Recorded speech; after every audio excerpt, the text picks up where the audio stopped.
Hello everyone, my name is Aditya Malik. मैं आप लोगों का स्वागत करता हूँ प्रैप शॉट पे। आज हम लोग डिस्कस करेंगे आपके जो एसएससी एग्जाम्स होते हैं उसमें आपके पास बेसिकली किस तरह के क्वेश्चंस आपसे पूछे जाते हैं, आपका बेसिक सिलेबस क्या होता है, स्ट्रक्चर क्या है। देखिए, एसएससी में जो मेनली एग्जाम्स आपके होते हैं वो आपका सीजीएल एग्जाम है, फिर एक सीएचएसएल एग्जाम है और इसके बाद एक एमटीएस एग्जाम है। मेन ये तीन ही एग्जाम आपके पास है जो मेजर वैकेंसीज हम लोग डिस्कस करते हैं।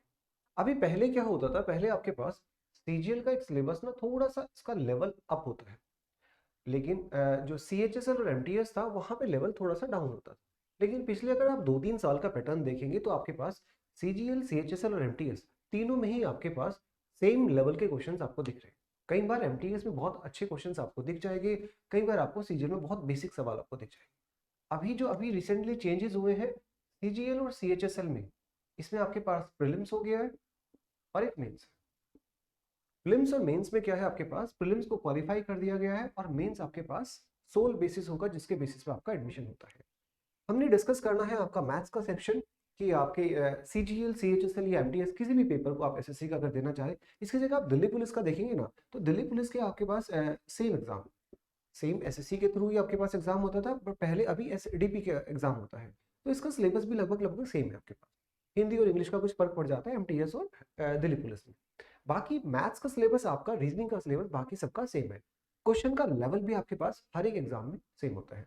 तो मैथ्स को बेसिकली दो तरीके से हम लोग डिस्कस करते हैं। जब आप प्रीलिम्स में देखते हैं, प्रीलिम्स में और मेंस में क्या फर्क है आपके पास। प्रीलिम्स में आपके पास 25 क्वेश्चंस आते हैं। हर एक क्वेश्चन के जो आपके पास मार्क्स है वो 2 मार्क्स का होता है। जब आप मेंस में देखते हैं तो आपके पास 30 क्वेश्चन यहाँ पे पूछे जा रहे हैं और हर एक क्वेश्चन की जो मार्क है दैट इज 3 मार्क। यहाँ जो नेगेटिव मार्किंग है वो 1/4 है, मतलब अगर आप एक गलती करते हैं तो आपका 0.5 कट जाएगा। इधर जो आपके पास नेगेटिव मार्किंग है वो 1/3 की नेगेटिव मार्किंग। ठीक है, अगर आपने गलत किया है 3 क्वेश्चंस तो आपका 3 नेगेटिव हो जाएंगे। अगर आपने 3 पॉजिटिव किए हैं तो आपको 3 इंटू 3 9 मिलेगा। अगर आपने 3 गलत किए हैं तो इट मीन्स आपको 3 माइनस हो जाएगा। ठीक है, इस तरह से 1/3 नेगेटिव, तो आपका जो मेंस का नेगेटिव मार्किंग है वो कंपेरेटिवली ज्यादा है। यहाँ 1/4 नेगेटिव है, इधर 1/3 नेगेटिव। दूसरा जो चीज आपके पास है सिलेबस। सिलेबस में बेसिकली 2 पार्ट में होता है मैथमेटिक्स। आपका फर्स्ट पार्ट जो होता है, मैं इसको वैसे 3 पार्ट के हिसाब से कहूंगा तो ज्यादा बेटर रहेगा। फर्स्ट जो चीज आपके पास है अर्थमेटिक, जिसको हम कहते हैं अर्थमेटिक है। अगर आपको बेसिक चैप्टर्स आपको पता है तो आपको बहुत वेल एंड गुड है। दूसरा इसके बाद आपके पास होता है that is advance mathematics. Advance mathematics में आपके पास इस तरह के चैप्टर्स होते हैं जिसको हम ज्योमेट्री कहते हैं, मेंसुरेशन कहते हैं, अलजेब्रा, ट्रिग्नोमेट्री। इस तरह की चीजें जो हम स्कूल्स में पढ़ते थे वो आपके पास सवाल होते हैं। अर्थमेटिक में आपके पास कैसे चैप्टर्स होते हैं जहां कैलकुलेशन बेस्ड सवाल आते हैं, दैट इज आपके पास प्रॉफिट एंड लॉस के चैप्टर्स होते हैं। इस तरह से आपके पास टाइम एंड वर्क का जो चैप्टर होता है, time, speed, distance, partnerships, percentage, ratio, ये सारे चैप्टर ही आपके पास, इसके अलावा और चैप्टर्स भी है, वो सारे चैप्टर्स आपके अर्थमेटिक में कंसिडर होते हैं। मेंस के जो आपके एडवांस के जो चैप्टर्स हैं उसमें आपके पास ज्योमेट्री, ट्रिग्नोमेट्री, अलजेब्रा, मेंसुरेशन, इसी का एक पार्ट भी हो जाता है नंबर सिस्टम। ठीक है, नंबर सिस्टम को आप चाहे तो अर्थमेटिक कंसीडर कर सकते हैं, चाहे तो आप एडवांस मैथमेटिक्स में कह सकते हैं। नंबर सिस्टम जहाँ पे आपके पास प्राइम नंबर्स, कॉम्पोजिट नंबर्स की कुछ बातें हम लोग करते हैं। इसके बाद मैं थर्ड जो पार्ट कहूँगा that is data interpretation. DI का आपके पास होता है। आप प्रीलिम्स देंगे तब भी आपके पास मिनिमम 5 क्वेश्चंस होते हैं और मेंस अगर देंगे तो आपके पास 5 to 6 क्वेश्चंस यहाँ पे मिलते हैं। ठीक है, जो रिसेंट एग्जाम हुआ है सीजीएल का उसमें डीआई के इन्होंने क्वेश्चंस नहीं पूछे। लेकिन अभी जो आपके पास अगर आप आगे देखिए एग्जाम, क्योंकि सिलेबस में डीआई मेंशन है तो 5 से 6 सवाल आपको मिल सकते हैं। ये बेसिक आपके पास अंडरस्टैंडिंग होगी जो हमें पढ़ना है। अब आपको क्या है, इस चैनल पे आपको अगर आप जुड़े हैं तो आपको दो तरीके से चीजें मिलेगी। फर्स्ट चीज, हर एक चैप्टर का जैसे हम लोग अर्थमेटिक्स से स्टार्ट करेंगे, फिर उसके बाद एडवांस को कवर करेंगे और डीआई आपके पास उसके बाद हम डीआई कवर करेंगे।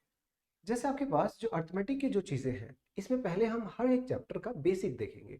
जैसे आपके पास दो बेसिक चैप्टर्स होते हैं, एक चैप्टर होता है परसेंटेज और एक चैप्टर होता है आपके पास रेशियो। ये दोनों चैप्टर ही पूरे अर्थमेटिक की बैकबोन है। अगर आपको ये दो चैप्टर आ गए हैं तो इसका मतलब आपके पास 50% सिलेबस आपका अर्थमेटिक का कवर हो गया। क्योंकि all other chapters, profit and loss हो, टाइम स्पीड डिस्टेंस हो, टाइम एंड वर्क हो, या फिर आपके पास किसी भी तरह का पार्टनरशिप का क्वेश्चन हो, वो सारे के सारे ऑन द बेसिस ऑफ आपके परसेंटेज और रेशियो पे होते हैं। ये दो बेसिक चीजें हैं जिसको हमें ध्यान रखना होता है। ठीक है, अगर ये चीजें आपने कवर कर ली दैट मीन्स कि 40% या 50% मैं कहूँ आपका सिलेबस अर्थमेटिक का कवर हो गया। बट इस पे बहुत ज्यादा कमांड बनाने की जरूरत है। परसेंटेज को समझना जरूरी है, रेशियो को समझना जरूरी है। यही दो चैप्टर आपको पूरे अर्थमेटिक में काम करेंगे, जिसका आपके बेसिस पे आपके क्वेश्चन होते हैं। प्रॉफिट एंड लॉस में भी आपके पास रेशियो और परसेंटेज ही है। जब आप टाइम स्पीड डिस्टेंस करते हैं वहां भी परसेंटेज रेशियो है। जब आप एडवांस मैथ्स की क्वेश्चंस की तरफ चलते हैं, वहां आपके पास फॉर्मूला बेस्ड सवाल होते हैं। ज्योमेट्री में ऑल कॉन्सेप्ट है आपके पास। मेंसुरेशन जब आप देंगे तब भी आपके पास सारे कॉन्सेप्ट मतलब आपके पास सारे फॉर्मूला बेस्ड सवाल होते हैं। आपको यहाँ ज्यादा कुछ फॉर्मूला नहीं है, बहुत थोड़े थोड़े से फॉर्मूले हैं। बट यहाँ पे क्या चीज होती है, आपकी कैलकुलेशन की टेस्टिंग होती है। आप कितना फास्ट कैलकुलेट कर पाते हैं, आपकी अर्थमेटिक की कैलकुलेशन कितनी फास्ट है, वो आपका अर्थमेटिक चेक करता है।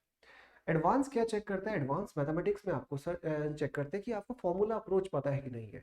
हर एक क्वेश्चन आपका बेसिक जो फॉर्मूला होते हैं, जैसे कोन का क्या फॉर्मूला है, सिलेंडर का फॉर्मूला क्या है, होलो सिलेंडर का आपके पास क्या फॉर्मूला है, स्पीयर हेमिस्फीयर, इस तरह की चीजों के आपके फॉर्मूला टेस्टिंग करते हैं। ट्रेपेजियम, रेक्टेंगुलर, जो भी आपके पास मेंसुरेशंस की होते हैं उसके बेसिस पे ये क्वेश्चंस पूछते हैं।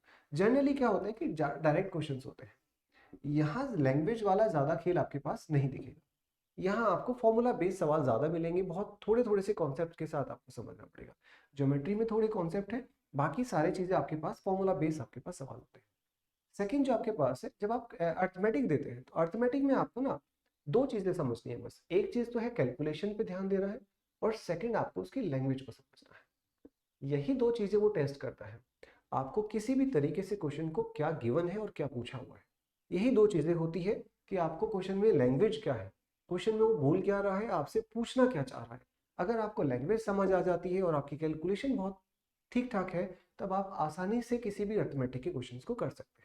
अगर मैं वेटेज की बात करूं, तो वेटेज अगर होगा 50% लगभग आपके पास अर्थमेटिक का वेटेज होता है। किसी भी एग्जाम को देंगे तो 50% क्वेश्चन जो है आपके पास अर्थमेटिक से आपके पास है। सेकंड जो आपके पास है, अगर एडवांस मैथमेटिक्स क्वेश्चन में पूछते हैं तो 40% का मैं वेटेज उसको दे, और जो बचा हुआ आपके पास 10% का वेटेज है, 10 to 15 भी हो सकता है, किसी में वेरी कर सकता है, 10 to 15% जो वेटेज होगा वो डाटा इंटरप्रिटेशन का। तो आपको तीनों ही पार्ट पे ध्यान देना है। First is arithmetic, second is advance, and third is DI. DI भी आपके पास दो ही चीजों का खेल है, लैंग्वेज प्लस कैलकुलेशन। अगर आपकी कैलकुलेशन ठीक ठाक है और आपको लैंग्वेज समझ आ रही है कि वो पूछना क्या चाह रहा है और गिवन क्या है, तब आप आसानी से किसी भी तरह के डीआई के क्वेश्चन को डील कर सकते हैं। बहुत इजीली आप इसमें 5 अगर क्वेश्चंस आपके पास आ रहे हैं तो 10 नंबर आसानी से स्कोर कर सकते हैं। बस आपको क्या है, थोड़ी प्रैक्टिस करने की जरूरत है। कुछ पेपर्स ऐसे होते हैं जिस आपके पास उसमें एडवांस मैथमेटिक्स नहीं पूछा जाता, ठीक है। तो कुछ पेपर्स आपके पास अगर एसएससी के आप बहुत बेसिक ग्रुप सी या ग्रुप डी के पेपर देने चाहेंगे, वहाँ एडवांस मैथमेटिक्स से क्वेश्चन आपको हार्डली मिलेंगे। वहाँ जनरली जो क्वेश्चंस मिलेंगे वो आपको अर्थमेटिक से ही आपके पास मिलेंगे। आई होप ये आपको अंडरस्टैंडिंग समझ आई होगी। सिलेबस डिटेल में हम लोग आपको टेलीग्राम चैनल पे आप जुड़ सकते हैं, वहाँ पे हम डिस्कस करेंगे, वहाँ पे आपके पास पीडीएफ प्रोवाइड करेंगे। और इस चैनल पे आपको मैंने आपको बताया 2 तरीके से हमारी क्लासेस चलेगी। फर्स्ट हम लोग कॉन्सेप्ट देखेंगे हर एक चैप्टर का, और फिर रिसेंट एग्जाम में आए हुए जितने भी क्वेश्चन हैं रिसेंटली हर एक चैप्टर से, उस चैप्टर के बेस्ट क्वेश्चंस को हम डील करेंगे। तो दोनों तरह के स्टूडेंट, जो बेसिक पहली बार तैयारी कर रहे हैं उन लोगों के लिए भी, और जो लोग पहले से तैयारी कर रहे हैं किसी पर्टिकुलर चैनल या फिर किसी टीचर के साथ जुड़े हुए हैं पहले से, उन लोगों के लिए भी ये बेनिफिशियल होगा। क्योंकि यहाँ पे आपको वो हम लोग हर एक चैप्टर से एक्सट्रैक्ट करके जो बेस्ट क्वेश्चंस होते हैं, बेस्ट 50 बेस्ट 100 क्वेश्चंस होते हैं, वही हम लोग प्रोवाइड करेंगे। I hope you like this video. Subscribe this channel. Thank you very much. Have a nice day.